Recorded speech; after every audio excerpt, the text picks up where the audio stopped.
আসসালামু আলাইকুম। Welcome back to my channel এশিন। সবাই কেমন আছেন? আশা করছি সবাই আলহামদুলিল্লাহ আল্লাহর রহমতে ভালোই আছেন। আমিও আলহামদুলিল্লাহ আমার পরিবারকে নিয়ে বেশ ভালোই আছি। আমি এশিন আজও ফিরে আসলাম নতুন একটি ব্লগ ভিডিও নিয়ে। আশা করছি আপনাদের কাছে ভালো লাগবে। যদি ভালো লাগে থাকে তাহলে প্লিজ একটি লাইক দিয়ে ভিডিওটি কন্টিনিউ করে নিবেন। আর কেউ যদি আমার চ্যানেলে নতুন হয়ে থাকেন তাহলে প্লিজ আমার চ্যানেলটিকে সাবস্ক্রাইব করে আমার পাশেই থাকবেন। তো বন্ধুরা, আজকের ভিডিওটি হচ্ছে সেকেন্ড রোজার ইফতারে আমি কি আয়োজন করেছিলাম সেই সব কিন্তু আপনাদের মাঝে তুলে ধরার চেষ্টা করছি। আর ভিডিও দিতে কিন্তু বেশি লেট হয়ে গিয়েছে, কারণ দেখা যায় যে বাচ্চাদেরকে সামলানো, তারপরে হচ্ছে ঘরের আরো কিছু কাজকর্ম, তারপরে হচ্ছে রমজান মাস তো ইবাদত বন্দেগীও আছে, তারপরে হচ্ছে অনেক কিছু ভিডিও মেক করা, এডিটিং করা, ভয়েস ওভার করা, সব কিছু মিলিয়ে ঝুলিয়ে দেখা যায় যে ভিডিও দিতে একটু বেশি লেট হয়ে যায়। তো বন্ধুরা, আজকে বানাবো হচ্ছে আমি ইফতারিতে চিকেন স্প্রিং রোল। তো তার জন্য আমি, আপনারা দেখতে পাচ্ছেন, আমি ব্রয়লার চিকেনের কিন্তু সলিড মাংস আমি সিদ্ধ হতে বসিয়ে দিয়েছি। আর ওই ফাঁকে আমি দেখতে পাচ্ছেন আমি দুটা শিমলা মরিচ আর একটা গাজর আর পেঁয়াজ সব কিছু কিন্তু আমি কাটাকুটি করব।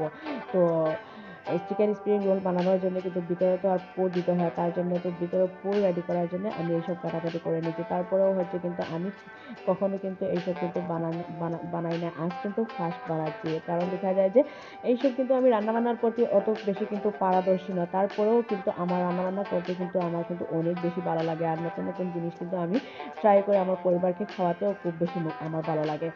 তো কি করব, সব কিছু আর এই দেখা দেখি শিখা আর তো ইউটিউবে সার্চ দিয়ে দিয়ে আমি দেখতে থাকি, তারপরে হচ্ছে আমি আমার পরিবারের জন্য কিন্তু আমি ট্রাই করি। তো চিকেন স্প্রিং রোল বানানোর জন্য দেখতে পাচ্ছেন আমি একটা ময়দা দিয়ে কিন্তু একটা ডো রেডি করে আমি ওইটাকে রেস্টে রেখে দিয়েছি। আর আমার চিকেনটাও কিন্তু আমার সিদ্ধ হয়ে গিয়েছে। এখন দেখতে পাচ্ছেন সিদ্ধ হওয়াতে কিন্তু এত সহজভাবে কিন্তু আমি হাতের সাহায্যে কিন্তু জোড়া জোড়া করে নিচ্ছি। তারপরে হচ্ছে ওই ফাঁকে আমি আবার চুলা বোনা হতে বসিয়ে দিয়েছিলাম। তো আমার অলরেডি চুলা বোনাটা হয়েও গিয়েছে। তারপরে হচ্ছে এখন আমি চুলা বোনাটা নামিয়ে তারপরে হচ্ছে আমি একটা বাটিতে ঢেলে নিব। আর ওই পাত্রে আমি কিন্তু আবার চিকেন স্প্রিং রোল করার জন্য ভিতরে যে পুর দিব ওই পাতিলে কিন্তু আমি এবার রান্না করব, কারণ ওটা কিন্তু আমার অনেক ফেভারিট। কিন্তু আমি ওটাতে কিন্তু রান্না করতে খুবই বেশি আমার ভালো লাগে। অয়েলি অয়েলি হয়ে গিয়েছে, তো আর রান্না বান্না করতে কিন্তু দেখা যায় যে পুরা পুরা হয় না, তার জন্য কিন্তু আমি ওই কড়াইতে বেশিরভাগ রান্না বান্না করতে বেশি ভালো লাগে। তার জন্য আমি দেখতে পাচ্ছেন চুলাটা কিন্তু আমি একটা বাটিতে ঢেলে নিচ্ছি। তারপরে হচ্ছে আমি আবারও সেম কড়াইটা বসিয়ে দিচ্ছি, দিয়ে আমি সরিষার তেল দিয়ে এখন দিচ্ছি পেঁয়াজ কুচি, তারপরে হচ্ছে আমি দিচ্ছি আদা কুচি, তারপরে হচ্ছে আমি দিচ্ছি শিমলা মরিচ আর গাজর কুচি দিয়ে, তারপরে হচ্ছে আবার দিব, এখন দেখতে পাচ্ছেন আমি কাঁচামরিচের পেস্ট দিচ্ছি, দিয়ে আমি সবকিছু দিয়ে এখন দিচ্ছি আমি আদা রসুনের পেস্ট, তারপরে এখন দিচ্ছি আমি পরিমাণ মতো লবণ, তারপরে হচ্ছে আমি একটু হলুদ পাউডার, একটু ধনিয়া জিরার পাউডার আর হচ্ছে আমি একটু লাল মরিচের পাউডার দিয়ে আমি একটু সয়া সস দিয়ে দিচ্ছি, দিয়ে আমি সব কিছু একসঙ্গে একসঙ্গে আমি মিশিয়ে নিচ্ছি। তো ওইভাবে কিন্তু আমি মিশানো শেষ হয়ে গেলে এখন দিব হচ্ছে আমি চিকেন।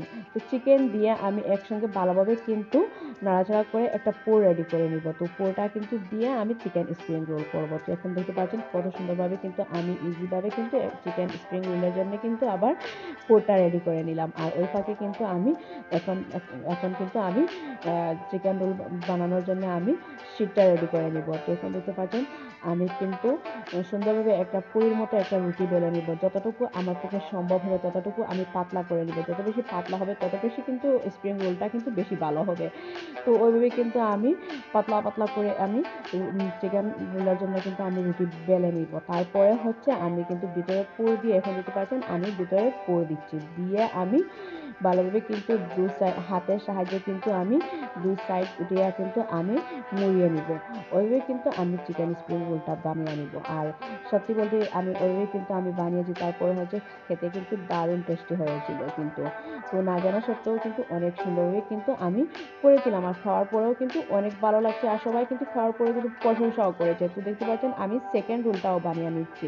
তো সেম ভাবে কিন্তু আমি সেকেন্ড রোলটাও বানিয়ে নিব, ওইভাবে করে আমি সবগুলো স্প্রিং রোল করে নিব। তো বন্ধুরা, কিন্তু কি জিনিস না জানা যায়, চেষ্টা করলে দেখা যায় যে সব কিছু পারা যায় কিন্তু। তো তার জন্য কিন্তু আমি সব কিছু আমি চেষ্টা করতে থাকি, আমি কিন্তু ট্রাই করতে থাকি। যেটাই কিন্তু আমি দেখি সেটাই কিন্তু ট্রাই করে আমার পরিবারকে খাওয়াতেও কিন্তু আমার কাছে খুবই বেশি ভালো লাগে। তো এখন দেখতে পাচ্ছেন আমি সবগুলো স্প্রিং রোল আমি বানিয়ে নিচ্ছি। এখন আমি এক এক করে আমি তেলে দিয়ে আমি ফ্রাই করে নিব। তো দেখতে পাচ্ছেন আমার তেলটাও গরম হয়ে গিয়েছে। আমি এক এক করে আমি ৩ টা আমি রোল দিচ্ছি। দিয়ে এখন উল্টে পাল্টে ওপিট ওপিট করে আমি রোলটাকে আমি ভেজে নিব। তারপরে হচ্ছে আমি তুলে নিব। এভাবে করে আমি সেম ভাবে কিন্তু আমি সবগুলো আমি স্প্রিং রোল আমি ভেজে নিব। তো আমি বেশি কিন্তু আমি নিজে খাওয়ার জন্য কিন্তু আমি এসব করি না, কিন্তু আমি হাজব্যান্ড এবং আমার বাচ্চাদের কিন্তু জন্য আমি এসব করি, কিন্তু ওরা যদি খেয়ে কিন্তু খুশি হয় তো তাতে কিন্তু আমারও কিন্তু অনেক খুশি লাগে। তো তার জন্য কিন্তু আমি এইসব করে থাকি।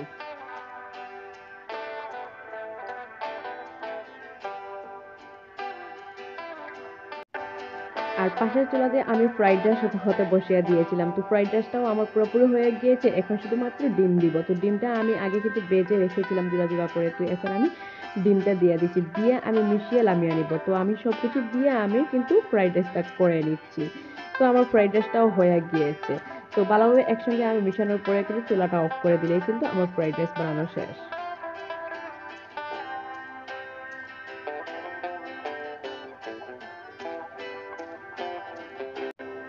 আর এখন হচ্ছে আমি একটা ক্ষীরা কেটে নিব। তো ক্ষীরাটা কেটে আমি কিন্তু আবার চুলা ভুনাতে দিয়ে দিব। চুলা ভুনাতে দেখা যায় যে শসা, তারপরে হচ্ছে লেবু, তারপরে হচ্ছে টমেটো ওইসব দিলে দেখা যায় যে খুবই বেশি ভালো লাগে। তো লেবু দিলে দেখা যায় যে হাসব্যান্ড পছন্দ করবে না। ও বলবে আবার টক টক হয়ে গিয়েছে বেশি। তারপরে হচ্ছে টমেটো দিলে আমার বাচ্চারা খাবে না।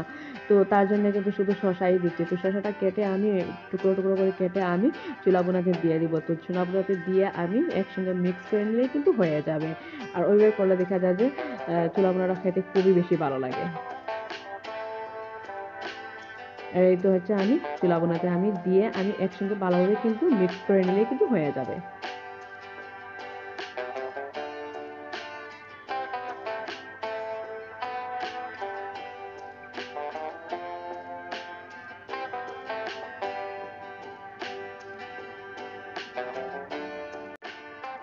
আর এখন বানাবো হচ্ছে প্রাণ ঠান্ডা করা একটা কোল্ড ড্রিঙ্ক। তো তার জন্য আমি ৮ থেকে ১০টা কিশমিশ নিয়েছি। তারপরে হচ্ছে আমি ২টা কলাও কেটে দিচ্ছি। তারপরে হচ্ছে আমি পরিমাণ মতো দিব চিনি। তারপরে হচ্ছে আমি মিক্সিতে একবার গুঁড়িয়ে নিব। তারপরে হচ্ছে আমি দই দিব।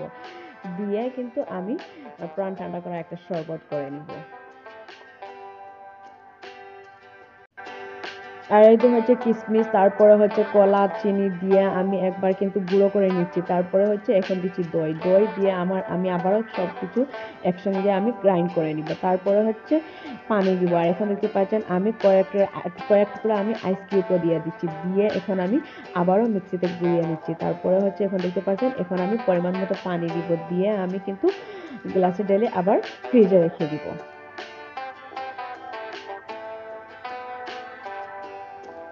আর এই লাচ্ছিটা কিন্তু খুবই টেস্টি হয়েছিল। আর এমনিতেই কিন্তু আমরা দই খেতে খুবই পছন্দ করি। তো আর দই দিয়ে কিন্তু লাচ্ছিটা বানালে দেখা যায় যে সবাই কিন্তু পছন্দ করে। তো এখন আমি এক এক করে আমি গ্লাসে ঢেলে আবার ফ্রিজে রেখে দিব।